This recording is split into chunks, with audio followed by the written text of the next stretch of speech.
মানব সভ্যতার দীর্ঘ ইতিহাসে কিছু বিরল মহাপুরুষ আবির্ভূত হয়েছেন, যারা শুধু একটি ধর্ম বা মতবাদের সীমায় আবদ্ধ ছিলেন না।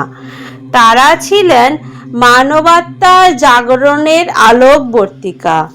তাদের বাণী মানুষের হৃদয়ের অন্ধকার ভেদ করে সত্য, করুণা ও আত্ম উপলব্ধির নতুন পথ উন্মোচন করেছে। গৌতম বুদ্ধ ছিলেন তেমনি এক মহান জাগ্রত চেতনা, যিনি দুঃখময় পৃথিবীর মাঝে শান্তি ও মুক্তির গভীর সত্য খুঁজে পেয়েছিলেন। তিনি শুধু উপদেশ দেননি, তিনি মানুষের অন্তরের অন্ধকার দূর করার পথও দেখিয়েছিলেন। আজকের পৃথিবীতে মানুষ অর্থ, সাফল্য, সম্পর্ক, সম্মান সব কিছু পাওয়ার পরও কেন অশান্ত? কেন মানুষের মনে ভয়, উদ্বেগ, হিংসা, রাগ ও দুঃখ? এই প্রশ্নের উত্তর খুঁজতেই এক রাজপুত্র রাজপ্রাসাদ ত্যাগ করেছিলেন। তিনি হয়েছিলেন সিদ্ধার্থ থেকে বুদ্ধ, অর্থাৎ জাগ্রত পুরুষ। আজকের এই আলোচনায় আমরা জানব দুঃখ সম্পর্কে বুদ্ধের দৃষ্টিভঙ্গি, জীবনের অনিত্যতা, মনের শক্তি, তৃষ্ণা ও আসক্তির প্রকৃতি, করুণা ও অহিংসার দর্শন, নির্বাণ কি, এবং কিভাবে বুদ্ধের শিক্ষা আজও আমাদের জীবনে প্রাসঙ্গিক। খ্রিস্টপূর্ব ৬ষ্ঠ শতকে কপিলাবস্তু নগরে জন্মগ্রহণ করেন রাজপুত্র সিদ্ধার্থ গৌতম। জন্মের পর থেকেই ভবিষ্যৎবাণী করা হয়েছিল, এই শিশু হয় একজন মহান সম্রাট হবে, নয়তো এক মহান সন্ন্যাসী। রাজা শুদ্ধোধন চেয়েছিলেন তার পুত্র যেন কখনো জীবনের দুঃখ না দেখে। তাই প্রাসাদের ভিতরে সুখ, ভোগ, আনন্দ সব কিছু দিয়ে তাকে ঘিরে রাখা হয়েছিল। কিন্তু সত্যকে কি চিরদিন আড়াল করা যায়? একদিন সিদ্ধার্থ প্রাসাদের বাইরে গিয়ে দেখলেন এক বৃদ্ধ মানুষ, এক অসুস্থ মানুষ, এক মৃতদেহ এবং এক শান্ত সন্ন্যাসী। এই চারটি দৃশ্য তার জীবনকে বদলে দিল। তিনি বুঝলেন জীবন ক্ষণস্থায়ী, যৌবন থাকবে না, স্বাস্থ্য থাকবে না, মৃত্যু অনিবার্য। তখন তার মনে প্রশ্ন জাগলো, মানুষ যদি এত দুঃখের মধ্যে বাঁচে, তবে মুক্তির পথ কোথায়? এই প্রশ্নই তাকে সত্যের সন্ধানে নিয়ে যায়। বুদ্ধ প্রথমেই জীবনের এক কঠিন সত্য ঘোষণা করেন, জীবন দুঃখময়। অনেকে ভুলভাবে মনে করেন বুদ্ধ নৈরাশ্যবাদী ছিলেন, কিন্তু আসলে তিনি বাস্তববাদী ছিলেন। তিনি বলেন, জন্ম দুঃখ, বার্ধক্য দুঃখ, রোগ দুঃখ, মৃত্যু দুঃখ, প্রিয় থেকে বিচ্ছেদ দুঃখ, অপ্রিয়ের সংস্পর্শ দুঃখ। মানুষ সারা জীবন এমন কিছু আঁকড়ে ধরে রাখতে চায় যা চিরস্থায়ী নয়, আর এই আঁকড়ে ধরা থেকেই জন্ম নেয় দুঃখ। বুদ্ধ বলেন, দুঃখের মূল হলো তৃষ্ণা। এই তৃষ্ণা শুধু অর্থ বা ভোগের নয়, সম্মানের তৃষ্ণা, ভালোবাসা পাওয়ার তৃষ্ণা, ক্ষমতার তৃষ্ণা, অমর হওয়ার তৃষ্ণা। মানুষ সব সময় কিছু না কিছু চাইছে, আর চাওয়া পূর্ণ না হলে কষ্ট পাচ্ছে। বুদ্ধের সমগ্র দর্শন দাঁড়িয়ে আছে চারটি মহান সত্যের উপর। দুঃখ আছে, জীবনে দুঃখ অনিবার্য। দুঃখের কারণ আছে, তৃষ্ণা, আসক্তি, অজ্ঞানতা। দুঃখের অবসান সম্ভব। যখন তৃষ্ণা নিঃশেষ হবে, তখন মুক্তি আসবে। দুঃখ থেকে মুক্তির পথ আছে, এই পথই অষ্টাঙ্গিক মার্গ। বুদ্ধ কোনো অন্ধবিশ্বাস শেখাননি, তিনি একটি বাস্তব জীবন পথ দেখিয়েছেন।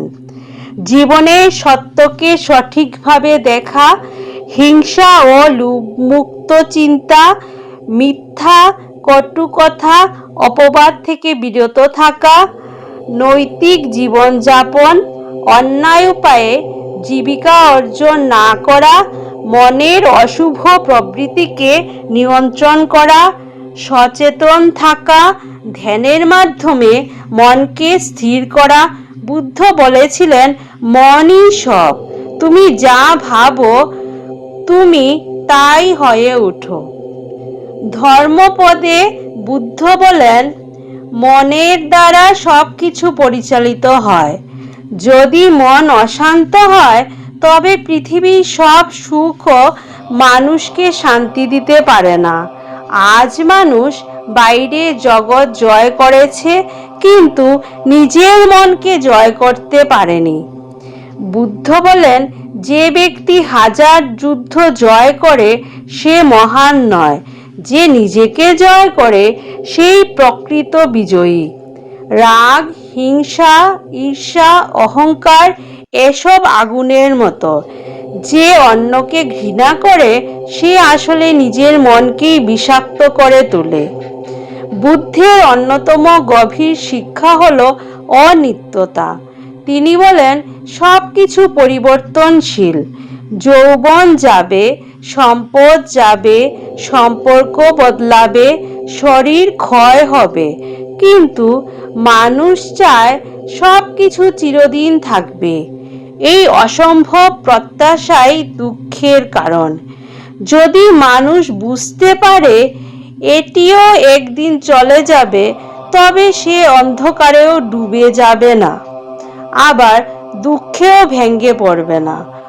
অনিত্যতার উপলব্ধি মানুষকে বিনম্র করে। বুদ্ধের দর্শনের সবচেয়ে সুন্দর দিক হলো করুণা। তিনি বলেন, ঘৃণা দিয়ে ঘৃণা শেষ হয় না, ভালোবাসা দিয়েই ঘৃণা শেষ হয়। একজন সত্যিকারের শক্তিশালী মানুষ সে নয় যে অন্যকে পরাজিত করে, বরং সে যে ক্ষমা করতে পারে। আজ পৃথিবীতে যুদ্ধ, হিংসা, বিভেদ এসবের মূল কারণ মানুষের অজ্ঞানতা ও অহংকার। বুদ্ধ মানুষকে শিখিয়েছিলেন সব প্রাণীর প্রতি দয়া করতে, কারণ প্রত্যেক প্রাণী সুখ চায়, কষ্ট থেকে মুক্তি চায়। বুদ্ধ স্থায়ী আত্মার ধারণাকে প্রশ্ন করেছিলেন। তিনি বলেন, মানুষ 5টি উপাদানের সমষ্টি: রূপ, বেদনা, সংজ্ঞা, সংস্কার ও বিজ্ঞান। এই উপাদানগুলো পরিবর্তিত হচ্ছে প্রতিনিয়ত, অর্থাৎ আমি বলে যাকে ধরা হয় তা আসলে এক চলমান প্রবাহ। এই উপলব্ধি অহংকার ভাঙে, মানুষ বুঝতে শেখে সে মহাবিশ্বের কেন্দ্র নয়। অনেকে মনে করেন নির্বাণ মানে মৃত্যু, কিন্তু বুদ্ধের মতে নির্বাণ হলো লোভ, রাগ ও মোহের সম্পূর্ণ অবসান। যখন মন সম্পূর্ণ শান্ত হয়, যখন তৃষ্ণা নিঃশেষ হয়, তখন মানুষ মুক্তি অনুভব করে। নির্বাণ কোনো দূরের জগৎ নয়, এটি মনের গভীর শান্তির অবস্থা। বুদ্ধ ধ্যানকে আত্মজাগরণের প্রধান উপায় বলেছেন। ধ্যান মানে শুধু চোখ বন্ধ করা নয়, ধ্যান মানে নিজের মনকে দেখা। আজকের যুগে মানুষ সব সময় ব্যস্ত, কিন্তু নিজের ভিতরের কণ্ঠস্বর শোনার সময় নেই। ধ্যান মানুষকে শেখায় বর্তমান মুহূর্তে থাকতে, চিন্তাকে পর্যবেক্ষণ করতে, অশান্তিকে শান্ত করতে। বুদ্ধ বলেন, মানুষের মন অশান্ত, সে এক জায়গায় স্থির থাকতে পারে না। ধ্যান সেই মনকে স্থির করে, আজ মানুষ প্রযুক্তিতে উন্নত কিন্তু মানসিকভাবে ক্লান্ত। সামাজিক মাধ্যমে মানুষ অন্যের জীবনের সাথে নিজের তুলনা করছে, ফলে বাড়ছে হীনমন্যতা ও উদ্বেগ। বুদ্ধের শিক্ষা আজ আরও বেশি প্রয়োজন। তিনি শেখান সরল জীবনযাপন, সচেতনতা, আত্মনিয়ন্ত্রণ, করুণা ও মানসিক শান্তি। যদি মানুষ নিজের মনকে বুঝতে শেখে, তবে বাইরের পৃথিবী তাকে এত সহজে ভাঙতে পারবে না। নিজেই নিজের আশ্রয় হও। রাগকে ভালোবাসা দিয়ে জয় করো। অতীতে থেকো না, ভবিষ্যৎ নিয়েও ভেবো না। বর্তমানেই মন স্থির করো। হাজার শূন্য কথার চেয়ে একটি শান্তির কথা শ্রেষ্ঠ।